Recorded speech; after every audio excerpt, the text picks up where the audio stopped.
नाज़रीन मेरे साथ मौजूद है तहरीक लब्बैक पाकिस्तान के सरबराह अल्लामा साहब रज़वी साहब बहुत शुक्रिया सर वक्त देने के लिए। सबसे पहले तो ये बताइए कि जो आप मार्च लेके आ रहे हैं पाकिस्तान बचाओ मार्च, इसके ऑब्जेक्टिव्स क्या हैं और ये कराची से इस्लामाबाद की तरफ आ रहा है सर? अस्सलाम वालेकुम जी, बहुत शुक्रिया जी आपने हमें मौका देने का वक्त दिया।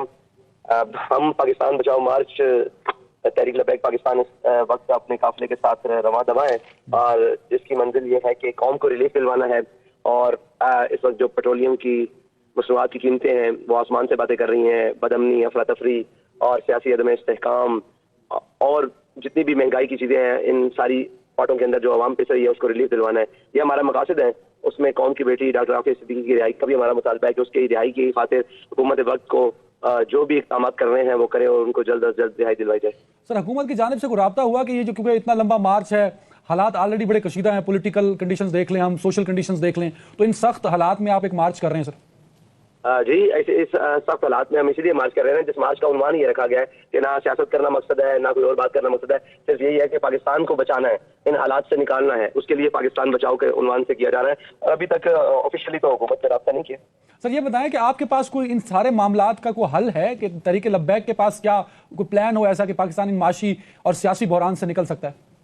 देखिए जी, सियासी और माशी बहरान की जितनी भी बातें की जाए, आज से पहले जितनी भी आने वाली हुकूमतों ने, जितने भी सियासी पार्टियों के सरबराहों ने, सियासी पार्टियों ने की है, वो हल तो सामने कोई नहीं निकला ना जी। मसला ये है कि उसके ऊपर अमल दरामद। अब हमारी हुकूमतों की नाअहली इससे बड़ी क्या हो सकती है कि इस वक्त पाकिस्तान के अंदर गंदम की भरमार है और हमारी पाकिस्तान की जो गंदम है वो एक नाजायज तरीके से, बल्कि सादर है वो है ही वो ये जो स्मगल हो रही है पाकिस्तान के मुख्तलिफ बॉर्डरों से, और पाकिस्तान के अंदर बनने वाली बहुत सारी मसनूआत जो इस वक्त स्मगल हो रही हैं। तो अगर इन चीजों को करना है तो आप नहीं रोक सकते, तो इनको कम से कम रेगुलाइज तो कर दें ताकि कौम पाकिस्तान को कोई रेवेन्यू तो इकट्ठा हो, कोई चीज तो आए, लेकिन बिल्कुल बेहसी है, इससे ज्यादा इनकी नाली क्या हो सकती है। और दूसरी बात यह है कि आप देखिए पाकिस्तान जिन चीजों को आज से कितने साल हो गए, कितनी दहाइयां हो गई हैं उसकी नाम क्या इंपोर्ट कर रहा है पाकिस्तान उन चीजों की, लेकिन आज तक उनकी स्मॉल इंडस्ट्रीज के बारे में या उन चीजों के बारे में पाकिस्तान ने कोई, पाकिस्तानी हुकूमतों ने अभी तक कोई अमली इकदाम नहीं किए। बल्कि यहाँ तो गवर्नर स्टेट बैंक को अब उनकी मर्जी से, IMF की मर्जी से लगाया जा रहा है और आए दिन IMF की शराइत, तो ये कह रहे हैं कि IMF के जाने के अलावा हमारे पास हल कोई नहीं है, तभी पाकिस्तान चल सकता है। सवाल यह है कि क्या IMF के पास जाने के बाद भी पाकिस्तान चल रहा है? नहीं चल रहा। कौम महंगाई में उसी तरह पिस रही है। अगर IMF के पास जाने के बाद कौम IMF के अलावा ऑप्शन कोई नहीं ना पाकिस्तान के पास, डॉलर नहीं होंगे तो इंटरनेशनल ट्रेड भी नहीं होगा, इकोनॉमी बेहतर नहीं होगी, तो आखिरी सहारा तो IMF ही है ना सर? देखें मेरी बात सुने, IMF के पास आप किस लिए जा रहे हैं? सवाल ये है, मुल्क बचाने के लिए, मईशत बचाने के लिए और आवाम को रिलीफ दिलवाने के लिए। ये तीनों चीजें तो इस वक्त नहीं हो रही, तो फिर IMF के पास क्या लेने जा रहे हैं? सवाल ये है।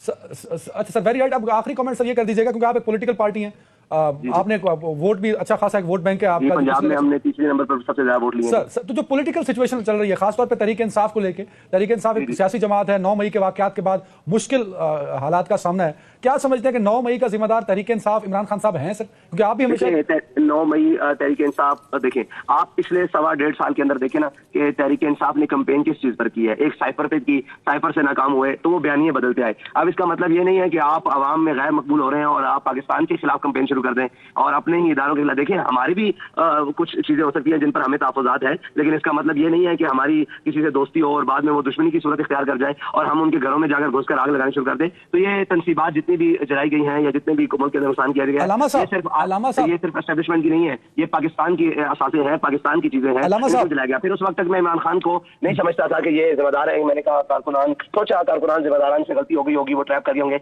लेकिन रिहाई के बाद जो उन्होंने मौका अपनाया और जो सामने चीजें आ रही हैं उससे तो लगता है कि ये सारी चीजें मनसूबा साजी के साथ और मनसूबा बंदी के साथ की गई है। अच्छा अल्लामा साहब एक कमेंट कीजिएगा, आपके वालिद ग्रामी अल्लाह ने जन्नत में जगह अता फरमाए सर, आपके वालिद ग्रामी भी बहुत बड़ा एक लाओ लश्कर लेके हमेशा ट्रैवल किया करते थे, लॉन्ग मार्च फिर धरना। क्या सारे वर्कर से अगर कोई गलती हो जाए तो क्या पार्टी लीडर उसका जिम्मेदार होता है सर? सर नहीं होता, लेकिन उसको कोई रास्ता तो निकालना चाहिए ना। जैसे कि हमारे बहुत सारे साथियों से किसी भी वक्त कोई चीजें ऐसी सामने आ गई जिनकी आप ब्लेम पार्टी पर आता है तो हम उनको कहते हैं कि नहीं है, हमारा मौकफ नहीं है, हमारा ये मौकफ है कि हम मुल्क के साथ खड़े हैं, वतन के साथ खड़े हैं। देखें भाई, हमने सियासत करनी है या जो भी करना है, हुकूमत बनानी है या वक्त आने पर सूबाई हुकूमतें बनानी है, जो भी करना है, हम मुल्क की बेहतरी के लिए सोच रहे हैं। तो ये तो नहीं हो सकता कि हम इस मुल्क की बुनियाद के खिलाफ खड़े होकर और इस मुल्क की सारी चीजें, आपने देखा पाकिस्तान के अंदर इतना बड़ा क्राउड, इतने बड़े लोग लेकर अभी भी हम कराची से निकलकर इस वक्त तकरीबन मीरपुर खास के पास पहुंच चुके हैं। तो एक पता भी नहीं टूटा। देखिए अब हम अगर इशारा देंगे कौम को तो अवाम तो कल नाम है, उनको तो मालूम नहीं है, वो तो इशारे के मुंतजर होते हैं, वो तो लीडर्स के पीछे चलते हैं, वो तो एक जनाब आंखें बंद करके हर एक पार्टी का लीडर उनके लिए सरबराह होता है। तो उसको चाहिए ना कि अपनी चीजों को जिम्मेदारी और एहसास का तकाजा ये रखे कि कैंपेन ऐसी ना करे जो कल गले पड़ जाए, या ऐसी तरफ उनको ना लेकर जाए जो बंद गली हो। तो मेरे ख्याल से ये सारी चीजों का उस वक्त तक तो नहीं था बात, लेकिन बाद में आने के बाद जो रिएक्शन देखा है सर, very उसके right. बाद ये लगता है कि मंसूबासाजी से की गई थी। Very right. अलामा साहब, आखिरी सवाल है कि आप क्या समझते हैं जो सियासी बहरान है इस वक्त पाकिस्तान का बतौर पॉलिटिकल पार्टी के सरबराह, इन सियासी मसाइल का हल है क्या इस वक्त फौरी तौर पे? मुझे आप ये पहले बताएं कि सियासी मसाइल तो 9 मई से पहले थे, अब तो ये रियासती मसाइल बन गए हैं ना, अब तो ये कौमी मसाइल बन गए हैं। सियासी मसाइल तो उस वक्त तक थे जब सियासत के अंदर बात थी। आप समझते हैं कि इस वक्त बात सियासत के अंदर तक है, इस वक्त तो बात घरों तक चली गई है, और इस वक्त तो बात अंदरूनी खाना इदारों तक चली गई है, इस वक्त तो बात अदलिया की जो जंगले हैं उनको फलांगने तक चली गई है। Sir, very right, very right. बात तो सियासत से निकल कर रियासत तक आ गई है, तो आप रियासत बचाएंगे तो इस पाकिस्तान में जिंदा रहेंगे ना, वरना पाकिस्तान है तो आपने हमारी दरिया को सियासत भी है। कूजे में बंद कर दिया कि मामला सियासत से निकलकर रियासत तक पहुंच गया। बहुत शुक्रिया।